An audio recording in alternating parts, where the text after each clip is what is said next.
If you thought Trump derangement syndrome was bad, say hello to its unhinged cousin, Elon derangement syndrome. Leftists, in their usual manufactured outrage, are setting Tesla lots on fire and vandalizing any vehicle they can get their hands on. Why? Because they're mad at d.o.g.e, the Department of Government Efficiency, where Elon Musk acts as an advisor to President Trump. And we all know if anyone supports Trump, they're automatically guilty by association.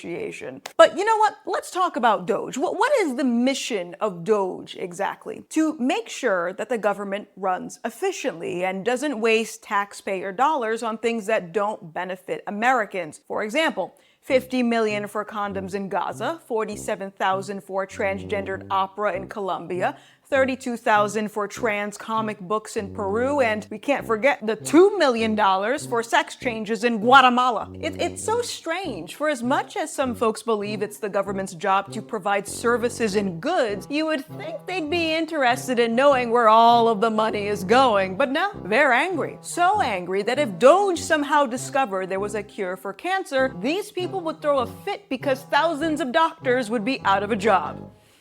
Speaking of losing jobs, hey leftists, hi. If you want to keep yours, maybe try some self-reflection instead of doubling down on your political clownery. The same clownery that cost you the last election, like our would-be Vice President Tim Walz, the current governor of Minnesota, who had the nerve to cackle about Tesla stock dropping recently, because nothing screams White House material like celebrating the failure of an American company. Hey Timmy, maybe focus on running your state and leave the economy to someone who can count past 10 without using their fingers. As a matter of fact, I have yet to find any Democrat politician condemn these violent attacks, but then again, why would they? Liars need chaos in order to stay relevant, like this clip from The Daily Show, which shows the audience laughing at the fact that all of these lots are being set ablaze. And some people are not content to just scream about Elon in a high school gym. They're taking to the streets or the parking lots.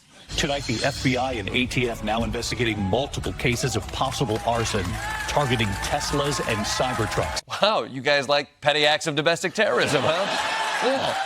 Oh, so funny. I don't know what people need to see in order for them to accept that the left isn't as morally righteous as they think it is. Not saying that the right doesn't have its own problems, but you get the point. Let's be real here. No sensible person who has thoroughly examined the state of our economy, let alone the country, can sit there with a straight face and say that d.o.g.e isn't necessary. The only reason these people are so fixated on Elon is because they received their marching orders from the liberal media. I mean, think about it. All the people who have been caught vandalizing Cybertrucks in 4K, mind you, are doing so because they've been told that Elon is the enemy. They're just drones venting at whatever they've been programmed to hate that week. Forget about the fact that Tesla owners and employees aren't d.o.g.e operatives, but these people don't care about context. If owning or working for Tesla means that you support Elon, then would that mean driving a Volkswagen makes you a Hitler stan? Or what about using your smartphone? Does that mean that you're cool with slave labor in the Congo?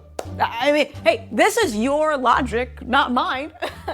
Yeah, tell me again that the Department of Education is actually doing its job. I dare you. This level of stupidity is reminiscent of a toddler learning how to identify shapes and colors because they can't reason at the same level that adults can, or should, I should say. Americans have been too busy learning about colonialism and exchanging pronouns that they can't even think critically about their misplaced anger. Things have gotten so bad that Tesla owners are trying to hide the fact that they even own one. Some are going as far as to install aftermarket frames to make it look like a completely different car, while others are apologizing via tacky bumper stickers in the hopes of avoiding confrontation. Wait a minute. This sounds eerily similar to the aftermath of the Black Lives Matter riots. Remember when small businesses started posting those signs in their windows, desperately trying to signal to their comrades that they were on the right side of history? Not that it actually worked, but hey, the intent was definitely there. And if you think about the act of setting these Tesla lots on fire, it's sort of the same rhetoric. Oh, it's about the message. Forget about, oh, they have insurance. It's about the message. If you're that worried that your business might get firebombed or your car might get vandalized, then maybe the problem isn't Elon. Maybe the problem's not even Trump. Perhaps the real issue is that your safety and your livelihood depend on publicly declaring allegiance to a violent political movement. And since the left loves to talk so much about fascism, I'll give you 3 guesses as to what this behavior resembles.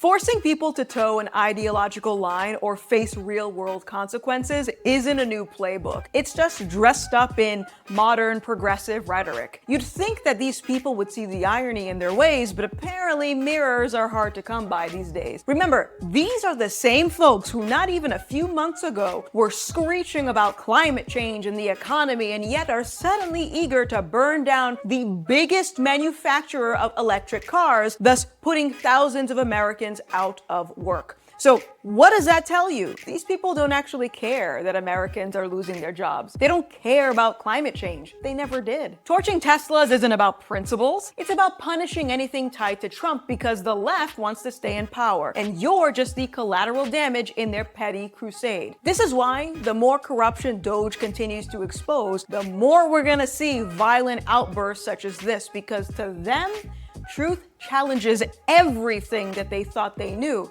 And for some, that's a reality they can't afford to face. If you read the news, it feels like, Armageddon. I can't walk past the TV without seeing a Tesla on fire. Listen, I understand if you don't want to buy our product, but you don't have to burn it down. That's a bit unreasonable, Like, this is psycho. Stop being psycho.